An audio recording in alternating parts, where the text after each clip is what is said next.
I was reading this week where they said that there were 5 or 6 brands of hot dogs where they actually found human DNA in the hot dogs. I don't care. No, that's what I was thinking. Nobody cares. Hot dogs. One of them was Hebrew National, which I thought, man, I don't know if that's kosher. I don't know if that's kosher or not to have but apparently, but it wouldn't stop. I think last night I had a couple of hot dogs. I love hot dogs. I love hot dogs. That wouldn't stop me from eating hot dogs. Human DNA. I just had kielbasa right before I got here. Like I love anything in phallic form. I absolutely love hot sausage. Oh my God! I love having hot sausage with spaghetti. It's awesome. Anything tubular. Yeah.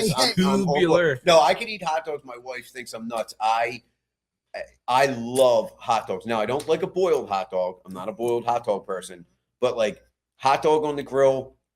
Hot dog, even on so I love. If they said like if I found a fingernail in a hot dog, I would just pick it out and I would just be like, "That's part of eating a hot dog." And the thing is with a hot dog, you can't have one, right? You gotta have at least you gotta have multiple hot dogs. If they could guarantee that they would bring back Dollar Dog Night at the Phillies games, and if it had human DNA in it, I would still be buying 7. In fact, still be down there. It's probably the human DNA in the Dollar Dog Nights. Probably weren't even cooked into it. It was just on top of the hot dog.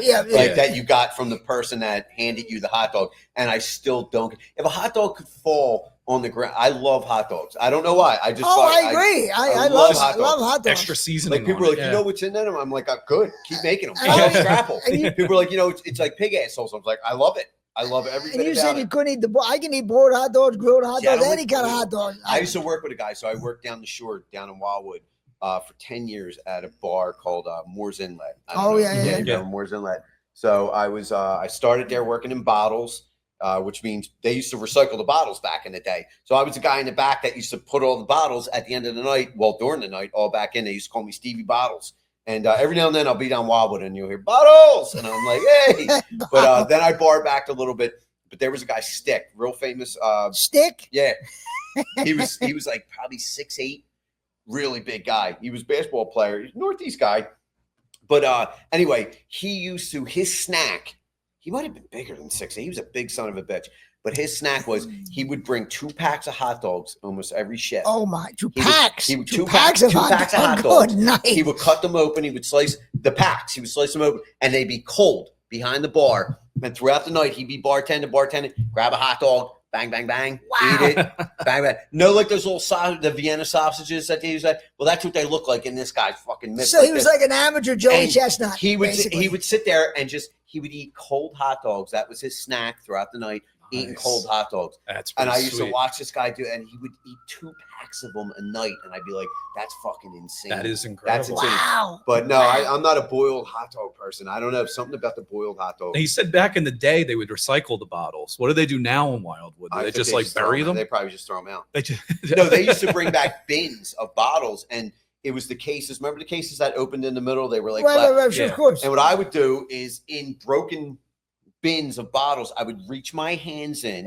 So the bar backs would bring them back because this is a big bar and a lot of drinkers. And they would bring back the bins and I would grab them and put them back in the case. And I'd stack all the cases, only the brown bottles. And you would stack them back in the cases. The white bottles got thrown out. They didn't recycle them. And that's how they made money. They would get like somebody would come and take those cases back. Now they just throw them out. I don't know. When I was a kid, my father used to buy cases of beer bottles and then he would take the empties back to the beer distributor and get, I don't know, maybe $1 off the next case. They give you money for it. It's almost like with a keg. You bring the keg back. If you're getting another keg, they'll take $20 off. But they would recycle them. And I used to stick my hands in no gloves, and I rarely got cut. I had like a Jedi. Like people would be cut all over and everything, and I never cut my hands doing that. Even speaking of the hot dogs as well, going back to that real quick, have you ever tried, or do you think you'd be able to do the 999 challenge at a MLB game? You ever hear of that? No. 9 hot dogs, 9 beers, and 9 innings. No chance. I would die. If you're a hot dog aficionado, I think you'd be able to knock that out. I can eat. I see what I would do is I'd bang out like 6 or 7 in a hot dog right off the bat. Then I would start on the beers. I think I could do that by like 7 innings. Even those tall boy beers, those like 24 ounces that they have to give you there? Yeah. Because they don't give you small ones. I think I could definitely do it. In my younger days, I could have had the 9 beers. The hot dogs, that's a lot of hot dogs. That's a lot of hot dogs. That's a lot, yeah. I could eat 9 hot dogs. Yeah, I could drink beer back when I was younger, but that's a lot of hot dogs. That's a lot of goddamn hot dogs. Yeah. I don't know. It's America's stupidest podcast. Think NPR for dummies. This is the McGonigal Podcast.